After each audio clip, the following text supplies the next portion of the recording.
All right, hello everyone. Welcome to week number 5. We have a lot to go over, so I'm gonna kind of get trucking here. We have this week the persuasive speech, big speech coming up. We have the persuasive outline. Basically, you're going to download the preparation outline and fill in your entire speech. Word for word, it's gonna be on there. You're gonna know exactly what you're gonna say before you're gonna say it. And then you'll upload that to the Dropbox. And then you also have discussion post number 5, which is just, a discussion post for the week.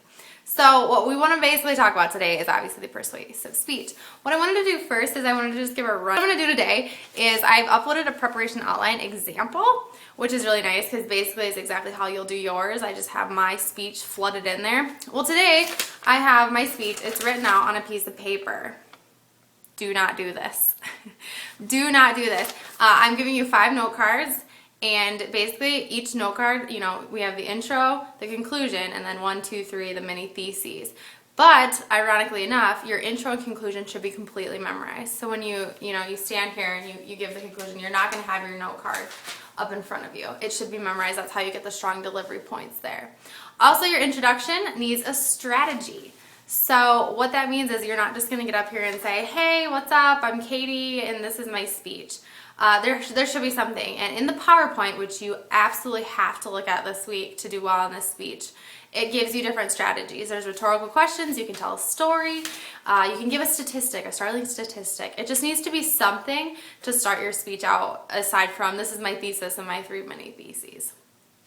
So what I'm going to be doing today is basically just reading through this, and then I'm going to be stopping a lot and saying this is exactly what you need to do for the rubric, basically, how to get those points. Another thing I will be doing is reading completely off this, because between my internship, grading for this class, and my 3 other courses I'm taking, I don't have time to perfect a speech and give it to you, and that would be no fun anyway, because then most of you would just kind of copy maybe what I did. So that's not the point of this. The point is to basically I'm going to read through a speech and then stop and intervene and tell you the stuff in the rubric that you need to be paying attention. So again, with the note cards, I'll do a little note card etiquette, by the way. Sorry, I'm in this kind of weird room in my attic. When you hold note cards, people typically like to have both their hands on them and like to be really snug in here and read off them like this. Well, that's not good because you're using the note cards as like this little shield to not feel so vulnerable. Well, that's what I think anyways. So what you want to do is, the rule is when you're using your note cards, because on the rubric you get points for having your hands by your sides. You're still going to want to do that. So when you use a note card, you're going to lift it up, read off it, and put it right back down. Both of your hands should never touch your note card unless you're flipping your note card. So pull it up when you need it, put it back down, and speak to your audience. Pull it up when you need it, put it back down, and speak to your audience. Again, in that intro and conclusion, you are not going to use your note cards. You're going to stand like this and strongly and confidently deliver your entire introduction. If your introduction's super long, that's probably not a good thing if you have a hard time memorizing. So cut it down. It doesn't have to be long. A little something, thesis and mini theses, and then kind of transition. So I'm just going to start my speech here, and we're just going to kind of see how it goes. Again, don't read off the way I'm going to. Don't just have a piece of paper. Have your note cards. This is just to sort of serve as an example for you, so you can all hopefully do super well. So let's start this baby out. Again, your introduction, you're going to be standing in the middle. Again, there's a part on the rubric that's called intentional movement, and that is going to be following what's called the speaker's triangle. Okay, so we got a triangle, and what basically happens is your intro's in the middle. You take a step over here for your first point. You take another step to the middle for your second point. You take another step over for your third point, and then you take a step back again for the conclusion. And you'll see me do that. It's very, very simple, very, very easy points, so please do it. Okay, so again, I'm starting in the middle with my introduction. Do you remember when you were 5? Well, when I was 5, Disney movies were a huge part of my life. In fact, I think I watched one every afternoon. I watched a few of them so many times I think I could recite the whole thing by heart. But as I grew up, I realized the world around me was not really the way Disney told me it would be. Disney gives people unrealistic expectations. That's my thesis. It's strongly stated, and it's a full sentence, and it's less than 7 words. Disney gives unrealistic expectations of women. Disney gives unrealistic expectations of men. And Disney gives unrealistic expectations of love. Now for my first point, Disney gives unrealistic expectations of women. Okay, so here's going to be a little bit of a tough part. There's these things on the rubric called internal preview and internal review. Now, this makes a lot of sense if you look at the outline, so we should probably just pull it up on your computer right now and look at it. So what I just did is I did my intro, I did my thesis and my mini theses, and then I said, and now for my first point, Disney gives unrealistic expectations of women. You basically preview your first point and mini thesis. So that's what I did, I previewed it. Then I come over here and I'm going to say the bulk of my information. When I'm done, I'm going to say, and that is how Disney gives us unrealistic expectations of women. And that's called an internal review. So this is how the whole speech is going to go. You preview it, this is what I'm going to talk about, you talk about it, and then you review it. This is what I just told you. And now I'll move on to my second point.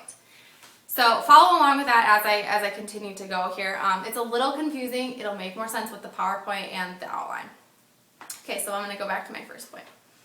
And now for my first point, Disney gives us unrealistic expectations of women. Have you ever noticed that Disney princess's hair is always perfect? Take Ariel, for example. She's swimming around in the ocean, and when she pops up, she looks like a movie star. I pop up swimming in the ocean, I look similar to a drowned rat, or potentially even the Exorcist child with mascara running down my face. Now my little brother Scotty stated, my sister always used to spend hours in front of the mirror in the bathroom making us late for school. Disney princesses always looked perfect. They had perfect hair, they had perfect skin, bodies. My little brother really shouldn't have blamed me. He should have blamed Disney for hogging the bathroom and making him late. Disney also represented Disney princesses' bodies in a very unrealistic way. I mean, come on. A size 0 waist with huge eyes. They had huge eyes. So now that I've talked about how Disney gives unrealistic expectations of women, that's my review. I don't know why I whisper. I'll move to my second point. Disney gives unrealistic expectations of men. So we understand most guys aren't royalty and don't just magically pop up. But what about the way they act? Prince Charming is willing to do anything for his princess. According to the article Princess Today by Julie Beckwin, an English professor at UNL. Okay, so what I did there is I orally cited something. You have to tell me where your information is coming from. This comes straight from your ABIBs. So the article, the author, and something that makes the author credible. So do you notice that I said Julie Beckwin, that's the author, an English professor from UNL, that's what makes her credible, and then in the article Princess Today. So you have to do more than just saying from Wikipedia.com. Please do not cite from Wikipedia. It does not count as a good source. Instead, you have to orally cite it, and there's 3 things that make something basically, yeah, good. So, moving on. According to the article Princess Today by Julie Beckwin, an English professor at UNL, a real Prince Charming would slay dragons. A real Prince Charming would search the whole town to return your lost shoe. And a real princess would even pick you up on a magic carpet. Today, women are lucky to get the door open for them. And that is how Disney gives unrealistic expectations of men. Now for my third point, Disney gives unrealistic expectations of love. As Mary Talluli, a New York journalist, states in her Yorker article, I feel totally justified in believing that a singing duet leads to both everlasting love and a perfectly choreographed dance number soon to come. Disney makes out love to be a very simple thing, when most of us know love is all but simple. According to New Statements Journal article by statesman Nicholas Swapshot, about half of all first marriages in the U.S. end in divorce. I think it's clear that love and marriage are by no means as easy and carefree as Disney movies make it appear. And that is how Disney gives unrealistic expectations of love. Now you'll move to your conclusion, back to the middle. Today I've told you 3 reasons that Disney movies mislead us. Disney gives unrealistic expectations. Sorry, don't put your finger up, that's your thesis. Disney gives unrealistic expectations of women, Disney gives unrealistic expectations of men, and Disney gives unrealistic expectations of love. I hope that you all thought about Disney movies in a different way today. Disney makes us expect women to have perfect hair and bodies. They will find a perfect prince who looks and acts perfectly, and they will both live perfectly happily ever after. So maybe Disney should make a more realistic movie.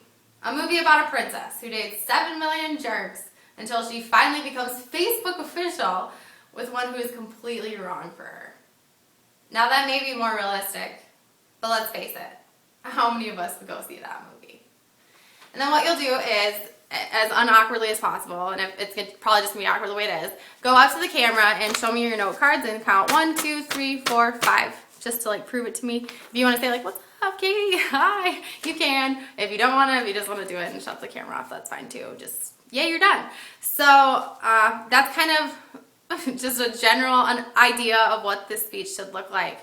Again, you'll notice in my conclusion, I restated my thesis and mini theses exactly as they were stated in the introduction. That conclusion, again, needs to be strong, it needs to be memorized, and basically perfect to get all of those points.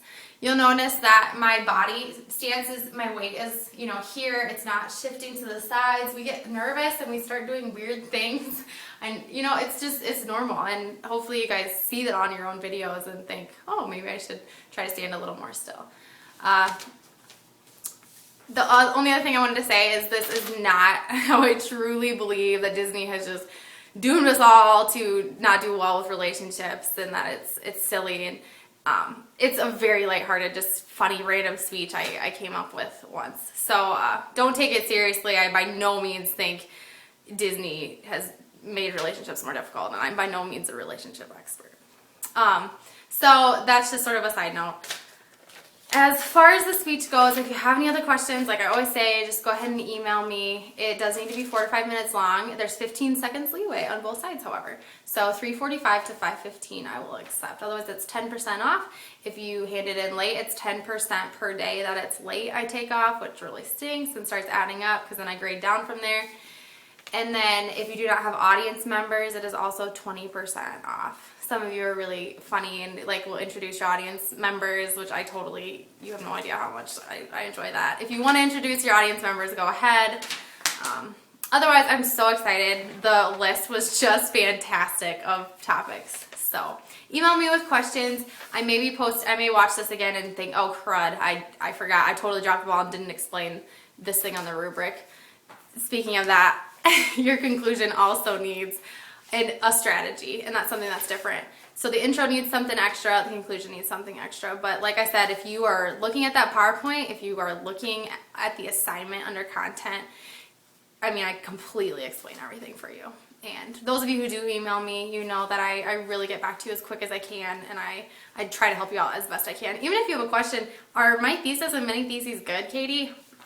Email me. I love that. I love helping you out because those are easy points. So I want you all to get them.